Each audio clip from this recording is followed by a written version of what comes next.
नमस्कार। आज की ऑनलाइन कक्षा में एक बार फिर से आप सभी का स्वागत है। मैं आचार्य रितेश कुमार। आज मैं यहाँ लाया हूँ, जैसा कि हमारा टॉपिक चल ही रहा है कक्षा 12 के वही खाता तथा लेखा शास्त्र में अंशों के निर्गमन से संबंधित लेखे। तो अंशों के निर्गमन से संबंधित लेखे, उसके हरण, ये टॉपिक चल रहा है उसका फॉरफीचर और रीइश्यूड, यानी कि निर्गमन के साथ साथ उसका हरण और पुनः निर्गमन भी ये टॉपिक चल रहा है। इससे रिलेटेड आपको मैं सारी थ्योरी प्रोवाइड करा चुका हूँ। एक दो क्वेश्चन भी मैंने पहले सॉल्व करके आपको दिखाए हैं। आगे मैं फिर एक नए क्वेश्चन के साथ आज यहाँ आया हूँ। इस क्वेश्चन को समझने के लिए आपको पूरी वीडियो को देखना अति आवश्यक है। जब तक आप पूरी वीडियो को नहीं देखेंगे ये क्वेश्चन आपकी समझ में नहीं आने का है। तो देखते हैं आज मेरा क्वेश्चन, जो कि इम्पोर्टेंट भी है। तो देखते हैं ये क्वेश्चन क्या है। क्वेश्चन है, ये विजय पाल सिंह की बुक है, मैं आपको पहले भी बोल चुका हूँ, मैं इससे ही आपको पढ़ा रहा हूँ। अगर आपके पास हो या नहीं हो, मैं पीडीएफ में क्वेश्चन जरूर दूंगा। 43 क्वेश्चन है ये इसका। इसमें कहा गया है कि PQ कंपनी लिमिटेड ने जनता को प्रत्येक 10 रुपये वाले 10,000 अंश 5 रुपये प्रीमियम पर क्रय करने के लिए आमंत्रित किया है। यानी 10,000 अंश 10 रुपये का है और 5 रुपये पर वो प्रीमियम पर निर्गमन कर रहा है। और बाकी इसने मांग बताई कि आवेदन पर इतने हैं, आवंटन पर इतने हैं, बाकी ये तो देखते हैं। पहले इनका निर्गमन करते हैं। तो आइए, तो इशूड शेयर्स हमारे जो हैं, तो लिखते हैं इशूड शेयर्स।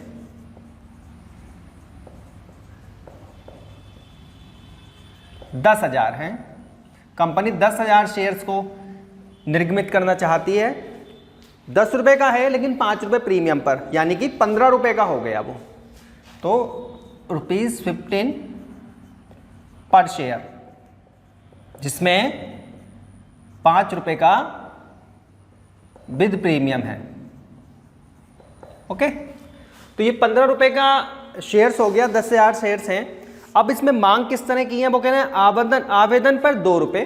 तो आवेदन की कॉल 2 रुपये की है, यानी कि एप्लीकेशन 2 है। उन्होंने बताया आवंटन पर 7 रुपये प्रीमियम सहित, आवंटन पर 7 रुपये प्रीमियम सहित, और प्रीमियम 5 है, यानी आवंटन 2 का रहा होगा। तो यहां देखते हैं अलॉटमेंट प्लस प्रीमियम 2 प्लस 5, 7 रुपये हो गए। अब हमें कैसे पता चला इसके 2 हैं, क्योंकि 5 रुपये प्रीमियम के हैं तो 2 रुपये अलॉटमेंट के ही होंगे। आगे फर्स्ट एंड फाइनल पर 6 रुपये। तो फर्स्ट एंड फाइनल कॉल पर 6 रुपये। ये तो उसकी मांग थी। उसने अपने 15 रुपये को कंपनी ने इस तरह मांगा कि 2 रुपये एप्लीकेशन पे हैं और 7 रुपये ये थे दोनों मिलाकर, और 6 रुपये ये थे। तो कितने हो गए ये? 7, 9 और 15। ठीक है। अब देखते हैं पहले इनकी जो प्रार्थित पूंजी है, जो कॉल्ड अप कैपिटल जो कंपनी मांगेगी, 10,000 से मल्टीप्लाई करना है, क्योंकि ये तो एक शेयर्स का पैसा होता है। तो 10,000 से मल्टीप्लाई करेंगे तो 20,000 एप्लीकेशन के बने, 20,000 अलॉटमेंट के बने, और 50,000 रुपये प्रीमियम के बन गए। ठीक है, दोनों मिलाकर कितने हो गए? 70,000। 7 रुपये की कॉल के हिसाब से 10,000 पर 70, और ये बने हमारे 60,000। इस तरह कंपनी कॉल्ड अप कैपिटल करेगी। कंपनी इतना पैसा जनता से मांगेगी। अब ये देखते हैं कि अंशधारियों ने इन मांगों में से कितना पैसा चुकाया और कितना नहीं चुकाया, जिससे सवाल आगे बढ़ेगा। अब आगे कह रहे हैं कि 14,000 अंशों के लिए आवेदन पत्र प्राप्त हुए हैं। 14,000 अंशों के लिए आवेदन पत्र प्राप्त हुए हैं, यानी कि ये क्वेश्चन ओवर सब्सक्रिप्शन का हो गया। ये क्वेश्चन यहाँ पर ओवर सब्सक्रिप्शन हो गया। यहाँ पे हम लिख सकते हैं एप्लीकेशन रिसीव्ड फॉर 14,000 शेयर्स। ये हम इसलिए लिख रहे हैं ताकि हमें ये याद रहे कि ये 14,000 मतलब ओवर सब्सक्रिप्शन यानी प्रार्थनाधिक्य का सवाल है। तो ये सवाल इम्पोर्टेंट भी है। इस तरह का क्वेश्चन प्रार्थनाधिक्य के साथ हरण मिक्स होकर आता है। तो ये क्वेश्चन महत्वपूर्ण क्वेश्चन है, आप इसको गौर से समझेंगे। अब यहाँ तक कुछ नहीं, अगली लाइन मैंने पढ़ी कि 14,000 अंशों के लिए आवेदन पत्र प्राप्त हुए हैं। इत्तेफाक से ये सवाल प्रार्थनाधिक्य का भी निकला। अब कैसे इस क्वेश्चन को करते हैं ये देखते हैं। तो ये थी सब्सक्राइब कैपिटल जो कि कंपनी। अब है paid up capital. Paid up capital, paid up capital में 14,000 अंशों के लिए आवेदन पत्र प्राप्त हो रहे हैं। 14,000 के लिए आवेदन पत्र प्राप्त हो रहे हैं। तो 14,000 के लिए जब आवेदन पत्र प्राप्त हो रहे हैं तो आवेदन फीस है 2 रुपये। तो 14,000 पर 2 रुपये के हिसाब से रुपए भी प्राप्त होंगे। ऐसा कोई केवल एप्लीकेशन प्राप्त हो, उसके साथ एप्लीकेशन मनी भी रिसीव होगी, यानी कि 28,000 रुपये जनता ने दिए होंगे। 28,000 रुपये भी प्राप्त हुए होंगे। कंपनी सोच रही थी कि 10,000 अंशों पर 2 रुपये के हिसाब से केवल 20,000 मिलेंगे, लेकिन एप्लीकेशन तो 10,000 से ज़्यादा यानी कि 14,000 प्राप्त हुई। तो उन 14,000 पर 2 रुपये के हिसाब से कंपनी को 28,000 रुपये प्राप्त हुए हैं। अब इसमें से कंपनी ज़्यादा अंशों का निर्गमन नहीं कर सकती। उसे कंपनी को इस समय केवल 10,000 अंशों का ही निर्गमन करना है। जो अधिक राशि है वो कितनी है, तो इसमें हम पहले जो एप्लीकेशन का पैसा है वो निकाल लेते हैं। शेयर एप्लीकेशन भी बोल देते हैं चाहे इसको, चलिए इसे एप्लीकेशन ही लिखता हूँ, आपको ध्यान रहेगा। शेयर एप्लीकेशन का पैसा है इसमें 20,000 रुपये का, जो हमने निकाल दिया। कितना बचा? 8,000 रुपये। अब भाई शेयर एप्लीकेशन का पैसा तो 20,000 ही था, 8,000 तो हमें एक्स्ट्रा प्राप्त हो गए। अब इन 8,000 रुपये को, यानी कि 4,000 अंशों पर ये जो अतिरिक्त राशि है, ये 4,000 अंश तो हमें अतिरिक्त मिले थे, 4,000 × 2, तभी तो ये 4,000 अंशों पर 8,000 रुपये अतिरिक्त प्राप्त हो गए। अब इन जो अतिरिक्त धन प्राप्त हुआ है, या तो कंपनी इस अतिरिक्त धन को खेद पत्र के साथ वापस कर देती है, या इसको अगली मांगों में समायोजित कर लेती है, यानी यदि आनुपातिक आवंटन किया जाता है तो देखते हैं इसके बारे में। जो भी है वो बुक में लिखा होता है, ठीक है। तो देखते हैं बुक में क्या लिखा है। संचालक मंडल ने 2,000 अंशों के आवेदन पत्र को अस्वीकार कर दिया और उनकी आवेदन राशि लौटा दी। 2,000 अंशों के आवेदन पत्र को अस्वीकार किया है केवल, यानी जो 4,000 के आवेदन पत्र मिले थे उसमें से 2,000 अंशों के आवेदन पत्र को अस्वीकार कर दिया और उनकी राशि लौटा दी। तो यहाँ पे माइनस जो पैसा आया था बैंक रिटर्न कर सकते हैं, बैंक रिटर्न, यानी बैंक को हम बाद में क्रेडिट करेंगे। कितना? 2,000 अंशों पर 2 रुपये के हिसाब से 4,000 रुपया कंपनी ने वापस कर दिया, बचे 4,000 रुपये। अब चाहे आप इसे बुक में पढ़िए या ना पढ़िए, ये जो वापस करने के बाद जितनी राशि शेष बचती है वो अगली मांगों में ही समायोजित कर ली जाती है। जरूरी नहीं है कि बुक में लिखा हो। इसमें संचालक लिखा भी नहीं है कि इनका क्या करें, तो ये हम इसे अगली मांगों में ट्रांसफर कर देते हैं। माइनस शेयर अलॉटमेंट में ये 4,000 रुपये, बाकी के जो बचे थे 2,000 अंशों का पैसा यहाँ वापस कर दिया है और 2,000 अंशों का पैसा ये अलॉटमेंट में ट्रांसफर कर दिया, यहाँ कुछ नहीं बचा। तो ये ओवर सब्सक्रिप्शन का एक सवाल था अभी एप्लीकेशन में कि 20,000 अंश मतलब 20,000 रुपये प्राप्त होने चाहिए थे एप्लीकेशन के, लेकिन एप्लीकेशन ज़्यादा प्राप्त हुई तो रुपए भी ज़्यादा प्राप्त हुए। 20,000 एप्लीकेशन निकालने के बाद 2,000 अंशों की राशि को वापस कर दिया, बाकी जो बचे वो अलॉटमेंट में ट्रांसफ़र कर दी गई। यानी कि अब जो ये 70,000 रुपये हैं, ये जो 70 हैं माइनस एप्लीकेशन, क्योंकि हमें पता है कि अब ये 4,000 रुपये हमें नहीं मिलेंगे। ये कौन से हैं? ये है वो हैं जो एप्लीकेशन पे हमें एडवांस प्राप्त हो गए थे। इसको हम इस तरह समझा सकते हैं। यानी कि 70 हम सोच रहे हैं, लेकिन 70 को ही मिलेंगे। हमें कितने मिलेंगे? 66,000 रुपये हमें मिलेंगे, क्योंकि 4,000 रुपये वो हमें वहाँ प्राप्त हैं। ठीक है, अब आगे देखते हैं सवाल को। यहाँ ओवर सब्सक्रिप्शन खत्म हो चुका है। अब आगे सवाल देखते हैं। 200 अंशों पर याचना राशि प्राप्त नहीं हुई, शेष समस्त देय राशियां प्राप्त हो गईं।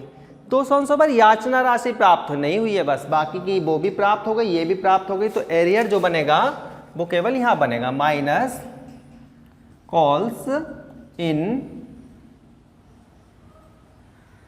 एरियर्स। 200 अंशों पर याचना राशि प्राप्त नहीं हुई है और याचना राशि है 6 रुपये की, यानी कि कंपनी को 200 अंशों पर 6 रुपये के हिसाब से 1,200 रुपये प्राप्त नहीं हुए होंगे।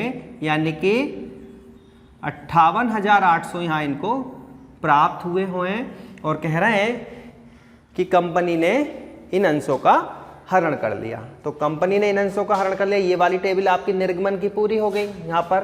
यहाँ निर्गमन की आपकी टेबल पूरी हो जाती है। अब देखते हैं हरण भी कर लेते हैं हाथ के हाथ। कंपनी ने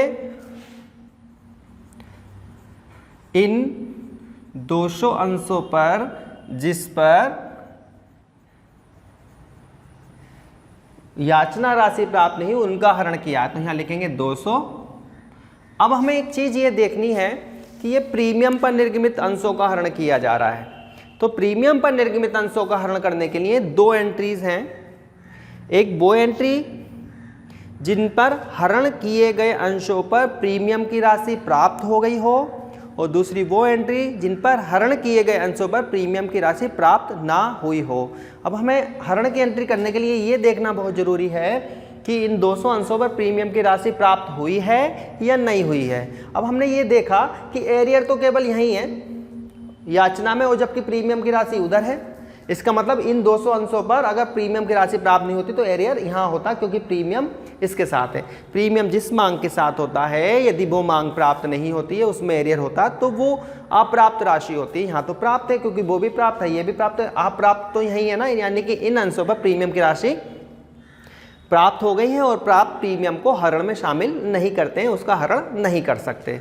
तो यानी कि इस शेयर्स की वैल्यू 10 रुपये ही मानी जाएगी, 10 रुपये पर शेयर, जिसमें से रिसीव्ड कितने हुए हैं वो देखना है और अनरिसीव्ड कितने हुए हैं वो देखना है, क्योंकि हरण की एंट्री में रिसीव्ड और अनरिसीव्ड ही देखते हैं। रिसीव्ड अनरिसीव्ड से ही हरण की एंट्री बनती है। तो रिसीव्ड कितने हैं? रिसीव्ड हैं ये 2 रुपये और ये 2 रुपये। 5 रुपये को हम देखेंगे नहीं, भले ही वो रिसीव्ड हो, प्राप्त प्रीमियम का हरण नहीं किया जाता। यानी कि रिसीव्ड हैं 4 रुपये। जब 4 रिसीव्ड हैं 10 में से, तो 6 रुपये वैसे भी अनरिसीव्ड दिख रहे हैं, लेकिन ये 200 अंशों पर है तो 200 से मल्टीप्लाई करके 800 रुपये ये, और 200 से मल्टीप्लाई करके 1200 रुपये ये। कंपनी जो करेगी इन 800 रुपये को जब्त करेगी, इनका हरण करेगी। इन 200 अंशों का हरण करेगी, इसको जब्त करेगी, यानी फोर फीचर में डालेगी। ठीक है, तो ये टेबल बन के तैयार है। अब हम करते हैं इसकी जनरल एंट्रीज। ये हरण की दूसरी टेबल मैंने समझाने की यहाँ कोशिश की है। ये पहली टेबल थी निर्गमन से संबंधित, दूसरी टेबल है हरण से संबंधित। तो सबसे पहले हम एप्लीकेशन की एंट्री करते हैं। ठीक है, यहाँ करते हैं एप्लीकेशन की एंट्री। एप्लीकेशन की जो एंट्री की जाती है, सबसे पहले एंट्री प्राप्त राशि की जाती है, और एप्लीकेशन की जो मनी प्राप्त हुई है वो 28,000 रुपये प्राप्त हुई है 14,000 अंशों पर। तो हमें तो 28,000 प्राप्त करने हैं। तो पहली एंट्री इसमें बनेगी bank account debit 28,000 to share application account, ये भी 28,000 बीइंग एप्लीकेशन मनी रिसीव्ड। ठीक है, हो गई प्राप्त की। अब ये 28,000 रुपये हमें कंपनी कहाँ एडजस्ट करेगी, उसकी दूसरी एंट्री होती है प्रार्थनाधिक्य में। तो एप्लीकेशन के जो दूसरी एंट्री हम जो करेंगे, शेयर एप्लीकेशन अकाउंट डेबिट, इसमें 28,000 रुपये दिखाए जाने हैं, क्योंकि एप्लीकेशन के तो मिले तो 28 है, लेकिन इन 28,000 का करा क्या वो दूसरी एंट्री में शो करना होता है। तो हमने देखा कि 20,000 तो हमारे एप्लीकेशन के थे ही, जिसे हमने लिखेंगे टू शेयर कैपिटल अकाउंट 20,000, क्योंकि कैपिटल में तो 20,000 जाने ही थे। हमने क्या करा, यहाँ 4,000 वापिस कर दिए, तो टू बैंक अकाउंट, और क्या करा, और 4,000 रुपये हमने अलॉटमेंट में ट्रांसफर कर दिए, टू शेयर अलॉटमेंट अकाउंट 4,000। यानी कि दूसरी एंट्री प्रार्थनाधिक्य के अंतर्गत ये शो करने की होती है कि जितना पैसा हमें प्राप्त हुआ है उसका कंपनी ने करा क्या है। तो 28,000 का कंपनी ने 20,000 रुपये शेयर कैपिटल में डाल दिए, 4,000 वापस कर दिए और 4,000 रुपये शेयर अलॉटमेंट में डाल दिए। ये हुई थी एप्लीकेशन की। अब करते हैं अलॉटमेंट की मांग। तो जब हम अलॉटमेंट की मांग करेंगे तो उसमें देखेंगे कि प्रीमियम सहित मांग है, तो share allotment account debit premium सहित 70,000 हैं, टू शेयर कैपिटल अकाउंट इसमें 20,000 हैं, और सिक्योरिटी प्रीमियम के हैं टू सिक्योरिटी प्रीमियम के हैं 50,000। ये हमने इसकी प्रीमियम सहित मांग कर ली, तो सिक्योरिटी प्रीमियम अकाउंट। अब हमें प्राप्त हो रहे हैं, हमें प्राप्त कितने हो रहे हैं, प्राप्त हो रहा है 66,000। यहाँ पर इस 4,000 रुपये के एडजस्ट की कोई ज़रूरत नहीं है, क्योंकि उसको हमने वहाँ शेयर अलॉटमेंट में क्रेडिट कर ही रखा है। देखो कैसे, मैं आपको बताता हूँ। Bank account debit to share allotment account 66,000। कुछ लोग ये सोचते हैं एंट्रीज में कि यहाँ पर अब हमने 4,000 रुपये का एडजस्टमेंट क्यों नहीं दिखाया। क्या लिखा है ये मैंने, टू शेयर अलॉटमेंट लिखा है ना। अगर पूरी राशि प्राप्त हुई है तो 70,000 रुपये से ही तो आना चाहिए, तो 70 से तो आया है ये। टू शेयर अलॉटमेंट 66 ये, टू शेयर अलॉटमेंट 4,000 ये हो तो गए 70 से। यहाँ पर इसलिए जो मांग आगे ट्रांसफ़र की जाती है उसको क्रेडिट या डेबिट करने की कोई आवश्यकता नहीं होती है इस एंट्री में। हमें यहाँ पर अपने आप, क्योंकि टू शेयर अलॉटमेंट 4 ये, टू शेयर अलॉटमेंट 66 ये, 70,000 रुपये हमें प्राप्त हो रहे हैं। बाकी की बैंक की इसमें चले जा चुके हैं, इसमें भी तो जा चुके हैं ना। ये जो ये बैंक 66 है, 4,000 इसमें भी तो ये चीज़ यहाँ पर कोई शो करने की ज़रूरत नहीं होती। अगर आप करते भी हैं तो वो गलत ही होगा, सही नहीं होगा। तो ठीक है, ये अब हम यहाँ पर ये एंट्री नंबर 3 थी और ये एंट्री नंबर 4 थी। 5 एंट्री देख लेते हैं, आप क्रम से कर लेना। मैं आपको एंट्री समझा रहा हूँ इसलिए नंबर डाल रहा हूँ ताकि ऊपर नीचे से इधर को आ रहे हैं।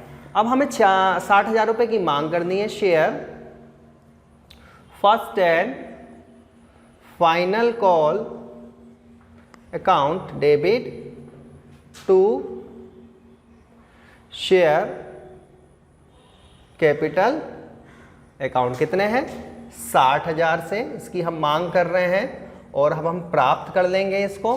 प्राप्त जब करेंगे तो हम 58,800 करेंगे। छठी entry bank account debit to share first and final call account. कितने, 58,800। ठीक है, FINAL। ठीक है, ये हो गई एंट्री। तो ये तो निर्गमन से संबंधित मैंने आपको यहाँ 6 एंट्री बताई हैं। अब चलते हैं हरण की और पुनर्निर्गमन की ओर। तो हरण और पुनर्निर्गमन की ओर अब चलते हैं। इसमें जो 200 अंशों का हरण किया गया है उसकी एंट्री कैसे बनाई जाती है उस पर आते हैं। देखिए 1 मिनट बस। चलिए 200 अंशों का हरण करते हैं। अब निर्गमन के बाद हरण करते हैं। तो हरण करेंगे, चलिए अब हम 7वीं एंट्री में हम हरण की एंट्री बनाएंगे। तो हरण की एंट्री के लिए सबसे पहले share capital account debit 200 shares 10 रुपये के हिसाब से 2,000 रुपये के हो गए। इसमें हमें जो राशि प्राप्त थी उसका हरण किया जाएगा, उसको जब्त किया जाएगा। कितने प्राप्त थे, एप्लीकेशन के 2 रुपये और अलॉटमेंट के 2 रुपये, यानी 4 रुपये प्राप्त थे। कुल मिला के 200 अंशों पर 800 रुपये हो गए। इसको हरण कर लेगी company. To share forfeiture account 800। ये तो रिसीव्ड थी, अब आएगी अनरिसीव्ड, और अनरिसीव्ड है 1200। किसके, to share first and final call account 1200। Credit में लिखना है ये यहाँ पे 1200। क्या हो गया, हरण हो गया। हरण की एंट्री प्राप्त और अप्राप्त से ही बनाई जाती है। अब देखते हैं 8वीं एंट्री पुनर्निर्गमन की। पुनर्निर्गमन री इशूड। देखते हैं भाई कितने पर और कितने अंशों का पुनर्निर्गमन क्या है। कह रहे हैं इन अंशों का 200 का हरण कर लिया गया, बाद में इन अंशों को सममूल्य पर निर्गमित कर दिया गया, यानी 10 का शेयर्स 10 में रीशूट कर दिया। तो रीशूट कर दीजिए bank account debit to share capital account. यहां पर फॉरफीचर डेबिट नहीं होगा, क्यों? क्योंकि बट्टे पर निर्गमन नहीं है, बट्टे पर पुनर्निर्गमन नहीं है, ये पुनर्निर्गमन सममूल्य पर है, यानी 10 का 10 में बेच रहे हैं तो टोटल शेयर्स 2000 के ही बिकेंगे। ये हो गया पुनर्निर्गमन। अब सारी की सारी राशि जो थी वो कितनी 800, वो शेयर फॉरफीचर में चली जाएगी, उसमें चली जाएगी कैपिटल में। Share forfeiture account debit to capital reserve account. पूरी की पूरी कितनी जाएगी 800। 800 रुपए का हरण करा तो 800 रुपए कैपिटल रिजर्व में। ये काय की एंट्री थी? ये थी पूंजी संचय। यहां पर वो तरीका नहीं है, आएगा जो पिछले सवालों में आया है, क्योंकि यहां जो पुनर्निर्गमन है वो सममूल्य पर है। सममूल्य पर अब तक जो पुनर्निर्गमन के पिछले क्वेश्चन आए थे वो बट्टे पे पुनर्निर्गमन के आए थे, यहाँ पे इसलिए फॉरफीचर भी डेबिट होता था, यहाँ ऐसा नहीं होगा। तो आज का ये सवाल था, बहुत ज़्यादा महत्वपूर्ण क्वेश्चन था। उम्मीद है समझ में आया होगा। इस वीडियो को ज़्यादा से ज़्यादा बार देखिए और इस क्वेश्चन को समझने की कोशिश कीजिए। अब मिलेंगे नेक्स्ट वीडियो में किसी नेक्स्ट क्वेश्चन के साथ। जब तक के लिए आप लोगों का बहुत बहुत धन्यवाद।